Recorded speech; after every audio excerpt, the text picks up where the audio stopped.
All right, guys, we're going to start getting a little bit deeper into the MIDI functionality now.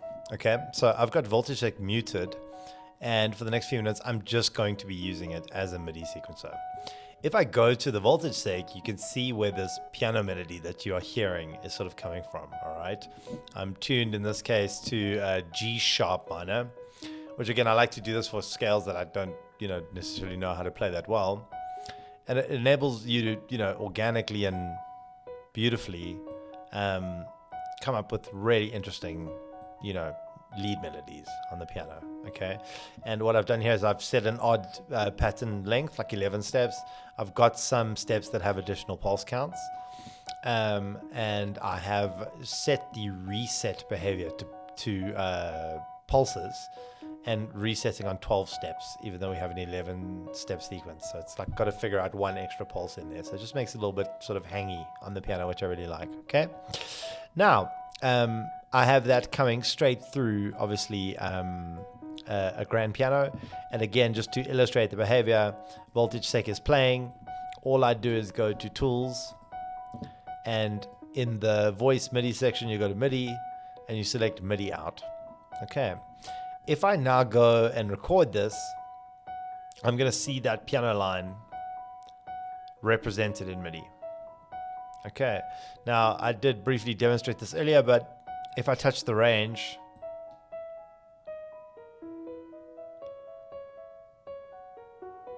which is, a really beautiful way to keep a structural shape and, descend the range from like maximum, and you can see at minimum, because I've got no octave shifts, it actually condenses all that range down to just the root note, which is crazy. So there I've just got the sort of timing. Okay, now that's we're going to come back to that in a moment as we switch to poly mode. I also want to show you, and you'll see in the MIDI sequencer, that I am receiving a variation of velocity here. Okay, and the way that I've achieved that is by switching the sequencer into velocity mode, and I've got this pretty intricate velocity pattern. So you can alternate between pitch here, which now is set to unipolar mode, and bipolar mode, and then velocity over here. Okay, now this obviously applies to the onboard synth engine as well. I didn't get around to it while we were doing the patterns, but it is extremely relevant, obviously, for the synth engine as well, and particularly for the external MIDI, where it's extremely important, because on the synth engine, I often do velocity by just accenting and stuff. But when I'm triggering MIDI, I'm a lot more conscious of actually, obviously, using velocity. Okay, and you'll see these, if I accent a note, I'll see it reach that little curve of maximum velocity there, which is really, really useful. Okay, so we could create a sort of double accent there. So let's make it, there we go. So there's a nice sort of accent shape. Okay, now again, as I open the range up, it's going to move. It's just playing the root note, which is G sharp, and as I move up the range,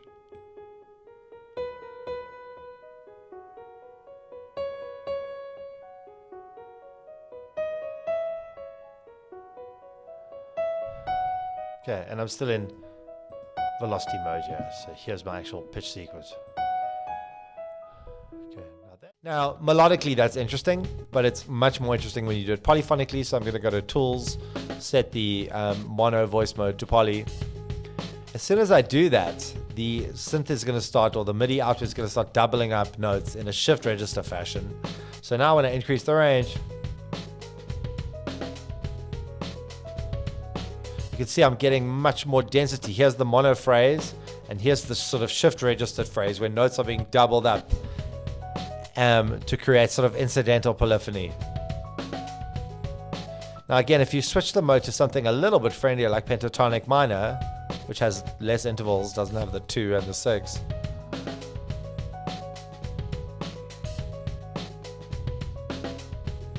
Okay, and you can do this quite performatively, so no range.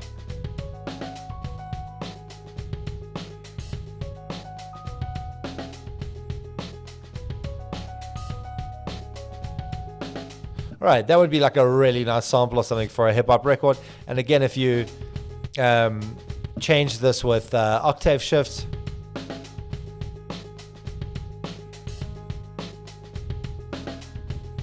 and you Now I'm starting to get that crazy range because some certain notes are going up like 2 octaves and other ones are down. So you can see that, you know, when I do those octave shifts and I combine it with the range, I'm going to get these really wide sort of open voicings, which are really nice. All right, now last thing, I'm already in polyphonic mode, but if I go to tools and I switch to chords, CHD, you're going to hear I'm actually going to get proper chord structures. 4 notes stacking on top of each other, which I'll show you in the MIDI.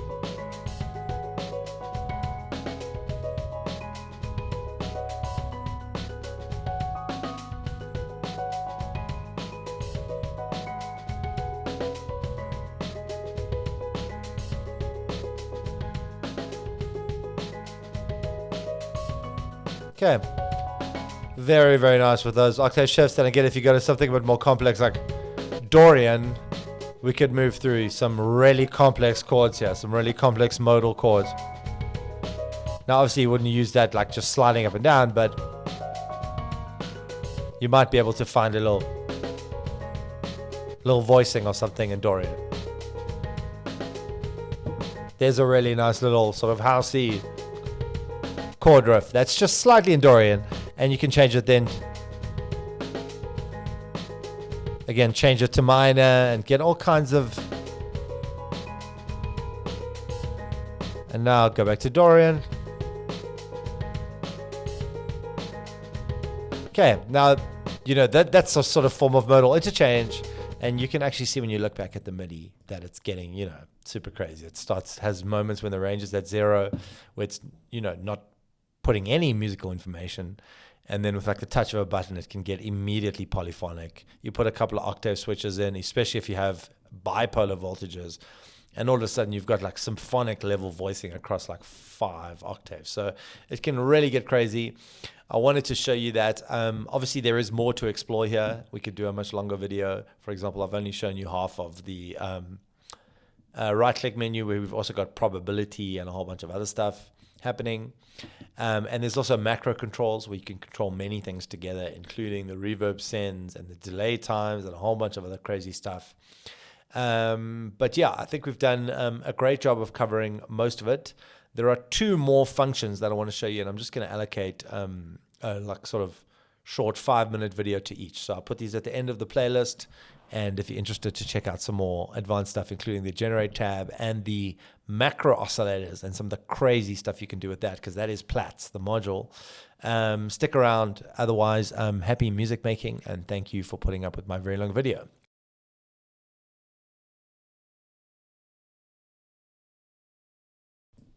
All right, guys, thank you for sticking around for my very long video. Trying to keep the length under wraps, but there's just so many features to cover. I'm going to do 2 more sets of features, which is the generative tab, the Turing machine, and all the ways you can do sort of generative automatic melodies. And then I'm going to do the macro oscillator switches, where you can actually switch the function and mode of the oscillators into like a Platts mode, where you've got like physical modeling and guitars and all kinds of really interesting stuff. All right, so yeah, let's jump in. Let's open up VoltageSEQ. I've got the sequencer completely blank, and the voice is set to a sine wave. There's lots of reverb and delay on it, so it's quite wet. And you can see there's no gates, no pitches. I'm going to go straight to generate. There's obviously a Euclidean feature here, so I can say, all right, I want a 14-step pattern with, let's say, 8 steps full, or 7 steps full, or 6 steps full. Then I can get these relatively interesting rhythmic patterns, you know, recalculated for me using the Euclidean generator. And then you can just click apply, and you'll see immediately you'll get that sort of Euclidean rhythm implanted just on the level of gates into the sequencer. And you can start working from there. You can use a sort of rhythmic bass, you know, either manually entering pitches. Okay, now we could keep that Euclidean rhythm, and I could come over to the generate tab, and I could set it to just pitches. Okay, so it's only going to change the pitch. Now the synth is already quantized to C pentatonic minor, so nothing can come out of it because all the quantizers are pre the oscillator. Nothing can come out of it that's out of key. So even the generate tab will be generating, you know, quantized material if the quantizer is on. All right, so let's click to write. Okay, and you hear that as I click write, I start getting these random melody notes. It's clicking, it's keeping my position. All right, so the position is not changing, but if I go to the synth tab, it's starting to write new pitches. Okay, now you're not seeing them, but if I go to the generate tab and I click capture, and I come back to the synth, you can see I've captured the state, including those voltages. Okay, which is really, really interesting. Now, as soon as you have a sort of captured phrase, you can start using the range control and modifying it. And again, if you want to go to the pattern editor and perhaps save it.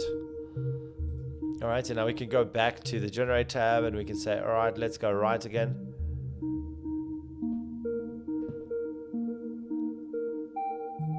Let's lock that. You can also lock it on the Turing machine. Okay. Let's let a little bit of randomness in.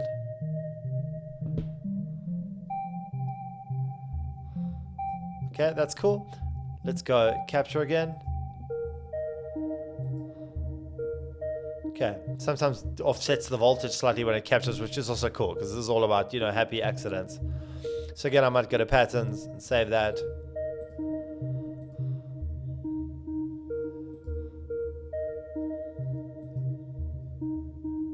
Okay, now those are two patterns generated from the sequencer, and what's really cool is if you want to do key changes, you can, let's change this to pentatonic major. Okay, and again, if we go back to generate,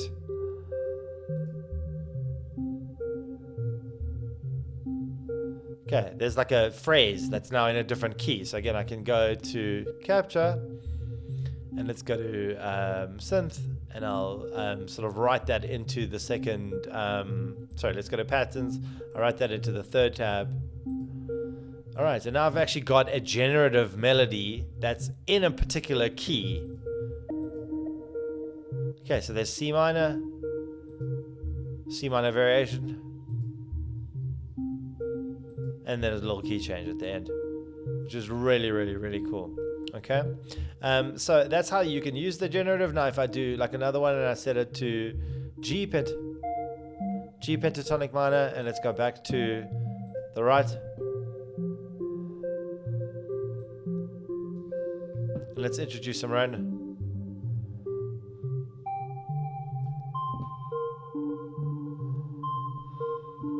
That's great. Okay, let's just say we love that, so we'll go back to patterns, and I'll save that in slot 4. And I might even go back to it and change the range. That's really nice and peaceful. Let's change that to 5. So again, I'm just gathering ideas, and this is the whole idea of the generate tab, is to like either semi-manually or completely manually change the whole setup. Now you can see the gates have not changed the whole time. So I've got this pattern.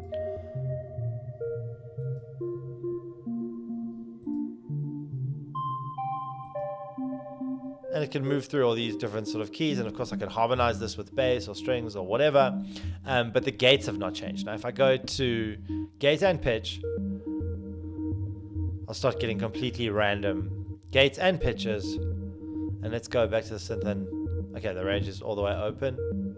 Okay, now if I go to random,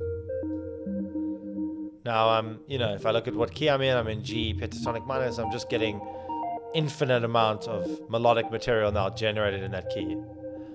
Okay, and if I like any of it, lock and capture and go back to the synth, and again you can see it's in C pentatonic minor. Okay, well that's perfect.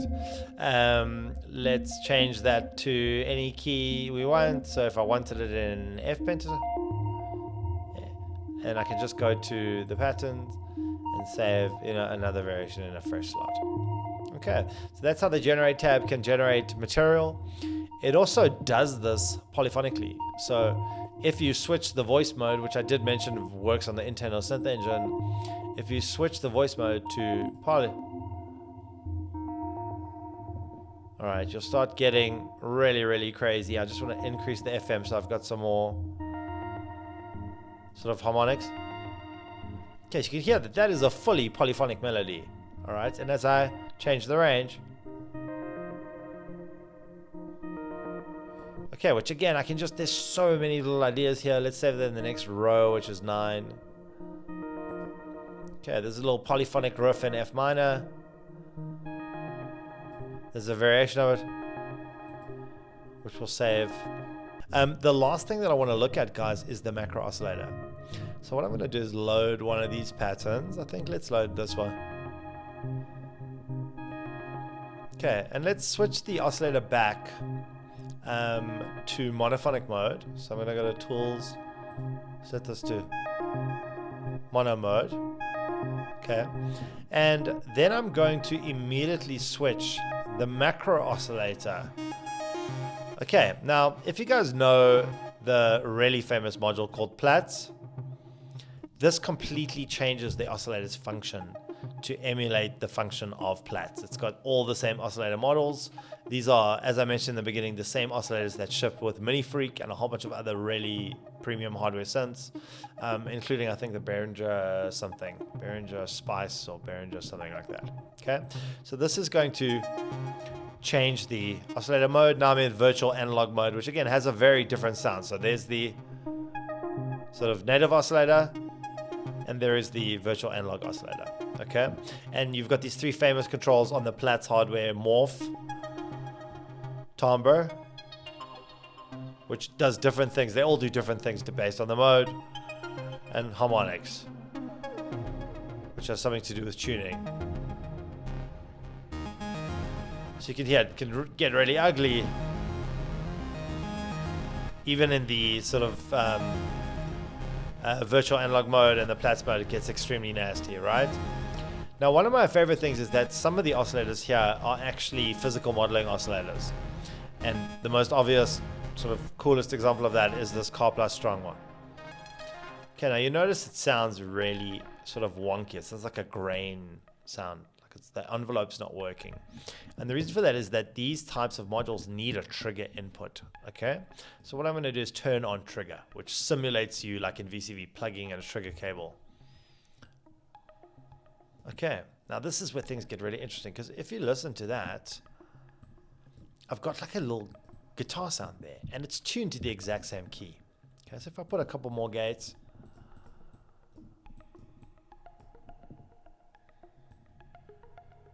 okay, now this is sort of like a physical modeling mode, and this morph control opens up the decay time and the brightness. Okay, and the awesome thing about this, in addition to the fact that it's a great sound, it sounds like a fucking African elephant guitar sitar, is they also respond to accents in their own way. So the Platts oscillators, everything in the macro oscillator mode, have very interesting responses to the accent control, because accent actually opens up the morph and the timbre and the VCA level. So you can start to get these almost like hard strums, especially if you're using physical modeling modes. And as this expands, it can start to sound like, you know, really crazy instrument. Okay. And you can do all kinds of other physical modeling stuff. So if I switch this macro oscillator to, for example, a hi-hat, and again, if I turn all these gates on, okay, it sounds kind of not that good until I turn the trigger on. And then I get this really nice, sharp, percussive sound, because I'm actually exciting the body of the resonator. Okay, now I might take this up, and then I've got sort of a hat sound. And again, if I do accenting, it's going to open up the morph control, which controls that decay time, and I'm going to get that sort of open hat sound, which is really, really cool. Okay.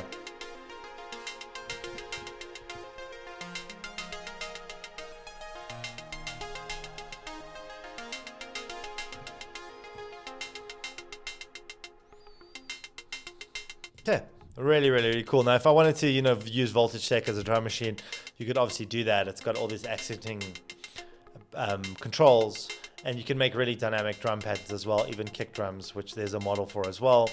And there's a lot of sound to be explored, because if you know the Platts modules, there's 16 oscillator models on there, plus all the crazy stuff that the native oscillators can do. All right, guys, so we've covered the macro oscillator. Really fascinating tones can be achieved by switching the oscillator into Platts mode. And we also covered the sort of advanced polyphonic MIDI out. And we've also covered the generate tab. So there's not much left to cover unless you want to cover the about tab. I'm really excited to see if you guys enjoy VoltageSEQ, what sort of tones, timbres, and music you guys write with it. And please do check out the About tab. As I said, my feedback email is on there. I'm looking forward to hearing from each and every one of you. And if you guys want to see any more videos about sound design, VCV, or anything like that, please do post me a little comment, and I will be sure to post a video about that. Yeah, have a great day. I'll see you soon.